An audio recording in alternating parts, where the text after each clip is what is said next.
Hundreds of them are here getting ready for their students' graduation, but what else do you see out here? Police cars. He's never had any formal training or even been around a big fire, but none of that mattered to Spencer Sheets. The moment he saw the smoke, he went into action. We're out here right now in front of Fresno Unified School District. I want you to take a look what's happening right behind me, right in front of you guys. She's already a two-time world-class amateur boxing champ and a Nike-sponsored athlete. But catch this, she's only 12 years old. You can tell there's not very good visibility down here from the canal. As you can tell behind me, there are dozens of union workers standing all day right here in front of campus. Plastic straws may be a thing of the past in sit-down restaurants, and those supporters of the bill say plastic straws may be a bit unnecessary. Restaurant goers aren't sure how they feel about the change. Yosemite National Park is still closed until further notice. Stay with us. We have more game day festivities going on. Step over, go the other way. Is she scored? Go!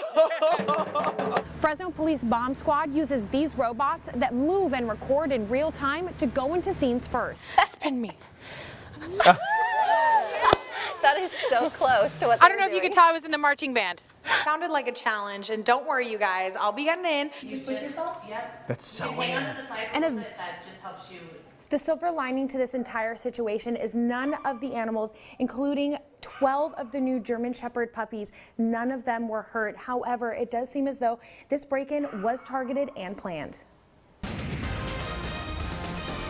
Broken glass, torn cables, and gas all over the pavement. A shocking scene Valley Animal Center employees walked into Wednesday morning after someone broke into their property. Heartbreaking. They strategically decided to cut the chain link fence to our next door neighbors at Elaine's Pet Resort, and then basically walk that fence line. Whoever it was started here. They cut through their chain link fence. They then moved to the hose, which they cut off and would later use to siphon from their rescue van. And then they moved to their adoption truck.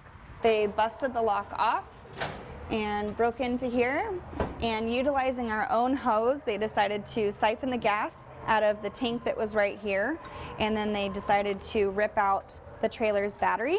Almost $3,000 in damages. That could have gone towards another rescue pull for saving more animals. That could have gone towards vaccinating some of our rescues, faster. These actions may have shattered glass, but not the shelter's hope. We're going to get both the trailer and the rescue van, hopefully fixed in the next week and a half, and we'll be ready to go out and rescue more animals very soon. Today we're getting a closer look at Fresno Fire's Urban Search and Rescue Team as they continue their training in water rescue. Today's scenario is a vehicle stuck down into a canal, and we're diving down with them. It's no easy job, strapping into this dive equipment with almost 100 pounds of gear, diving into this swift-moving water to rescue someone trapped in a submerged car. But that's just one thing Fresno Fire's Urban Search and Rescue Team does. We get 130 to 140 water calls a year in the city of Fresno. Over 60 of those cars are stuck in a canal, just like this. Everything's unprotected. There's no fences, there's no signs, there's no gates. They're just, fresh water running through the city all the time. Learning the ropes, taking deep breaths. Can you hear me, Christina? We dove right in with them. You can tell there's not very good visibility down here from the canal. Inside of a car that was once a vital form of transportation, now transformed into what could potentially become an underwater death trap. There's all kinds of debris in there. There's concrete, there's rebar, there's trash and debris. The water can be very unassuming. When you're down here, especially like in this car, there's really no swimming. You're pulling, you're holding on to things. What we learned, it takes just one wrong step or turn in these deep, murky waters. Fresno firefighters want to remind everyone, just because the water looks inviting does not mean it's safe.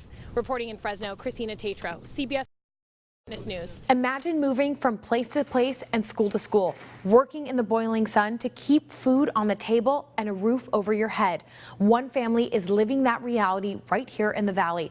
This is a look at their journey. Like every morning, her day starts in the kitchen. She usually wakes up at 4 a.m. and giggles that she was a little late this morning, making breakfast, lunch, and dinner for the family. Zoila Valencia runs this household, getting everything ready before the sun comes up so she, her husband, and son can leave for the day.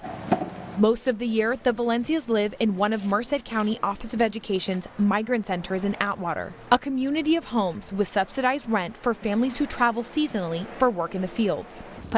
She says they help them with money to pay for everything like rent and food. It's a mad rush most mornings, but she's not alone, getting her youngest son out of bed and checking him into the center's preschool, waking up her daughter, and dropping her at a neighbor's so they can take her to school on time. It takes a village, and everyone works together here.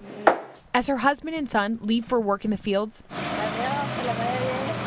she waits for her carpool.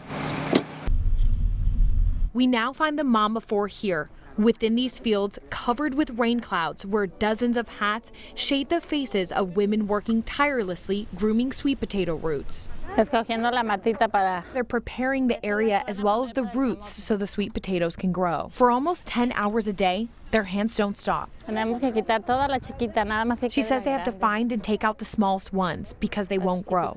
It's work not many want to do, but has to be done.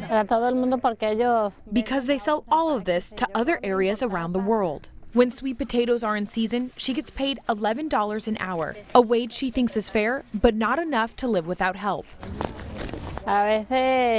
She says when they finish work here, some years they move back to Mexico to work in a restaurant or help their family in a store.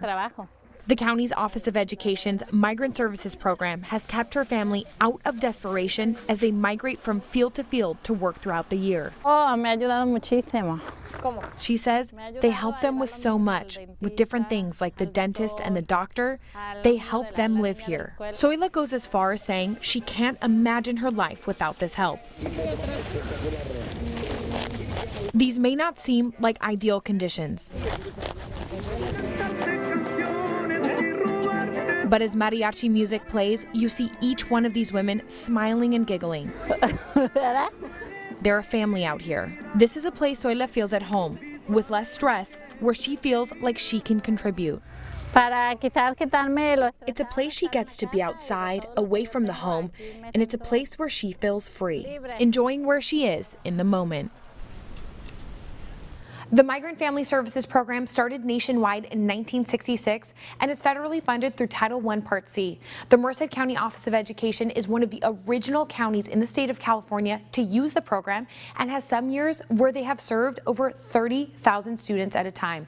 If you'd like more information on their services, the number is right here on the screen. Reporting in the studio, Christina Tetreault, KC24, local news that matters.